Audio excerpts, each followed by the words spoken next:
Sa kalawakan sa itaas ng Encantadia, unti-unting nabasag ang katahimikan. Sa pagitan ng 2 buwan, lumitaw ang 2 nilalang na nagdadala ng kapalaran ng buong mundo.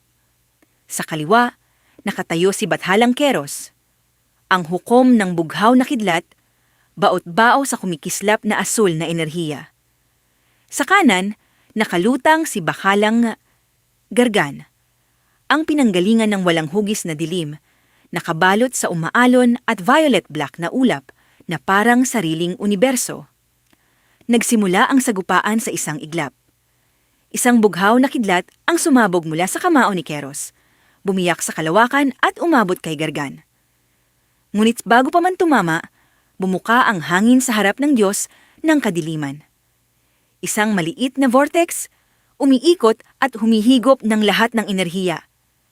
Naglaho ang kidlat na parang walang halaga, nilamon ng itim na lilang walang hangganan.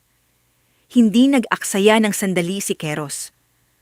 Naglaho siya sa hangin, lumitaw sa likod ni Gargan, dala ang hising ng sigang bughaw na kapangyarihan. Mabilis na inihampas niya ang Azure Storm Blade. Ngunit huminto ito sa ere, parang sumalubong sa isang dingding na walang hugis. Dahan-dahang lumingon si Gargan, at ang violet na mata ay kumislap na parang butas ng bituin. Lumakas ang hangin. Sumabog ang void energy mula sa katawan ni Gargan, nilamon ang espada ni Keros, at tuluyang kinalat ang asul na kidlat sa kawalan.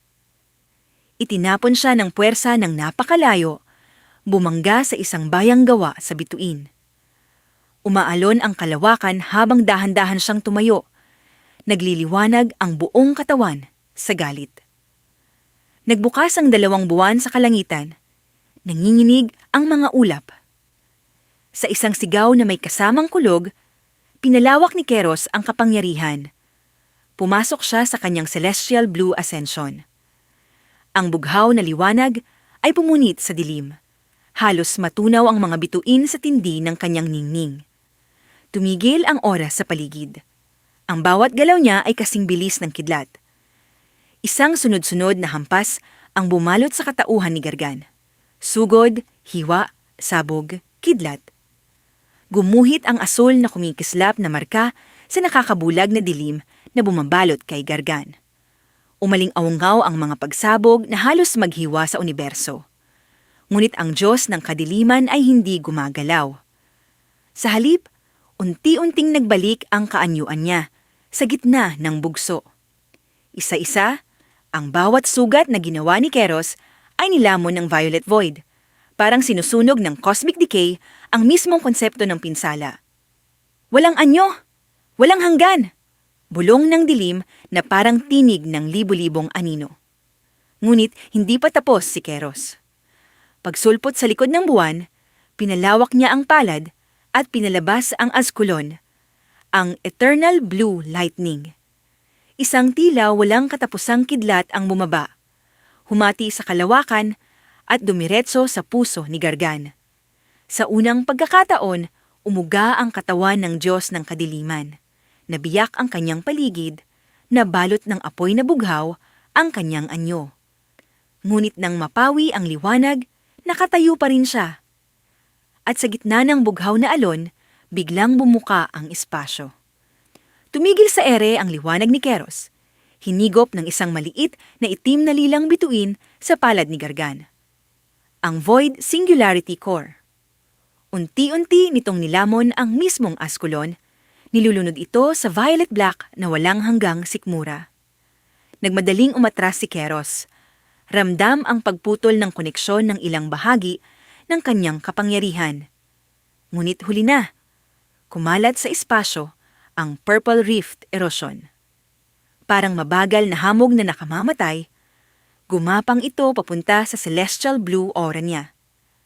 Ang bughaw na liwanag ay unti-unting nagdidilim, nilalason ng cosmic decay. Nang maramdaman ni Gargan ang paghina ng kalaban, inangat niya ang kamay. Mula sa dilim, sumulpot ang Violet Chains of Oblivion, lumabas mula sa mismong espasyo at binalot ang katawan ni Keros. Kumislap ang asul na enerhiya niya, pilit sinusunog ang mga tanikala, ngunit habang lumalakas siya, mas lalo ring lumalakas ang kadena. Parang sinisipsip ang kapangyarihan niya, nagiging pagkain para sa walang katapusang dilim.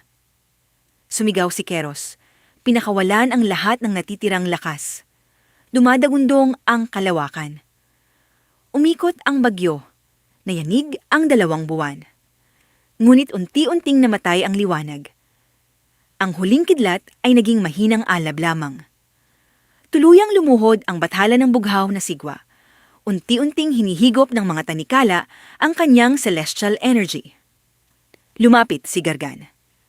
Walang yabang, walang puot. Tanging isang malamig at kalmadong presensya ang bumalot sa paligid. Sa bawat hakbang niya, parang lumalaki ang dilim at nauupos ang liwanag ni Keros. At saka nagsalita ang Diyos ng kadiliman, mababa ngunit umaaling-awngaw sa bawat sulok ng kalawakan. Kaya kong lamunin ang iyong kapangyarihan upang mahawakan mo ang lahat ng bagay. At alam kong iyon ang matagal mo nang minimithi. Huminto si Gargan sa harap ng nakaluhod na si Keros. Tinanaw ang kaniyang kumukupas na bughaw na aura. Kaya kumampi ka sa akin.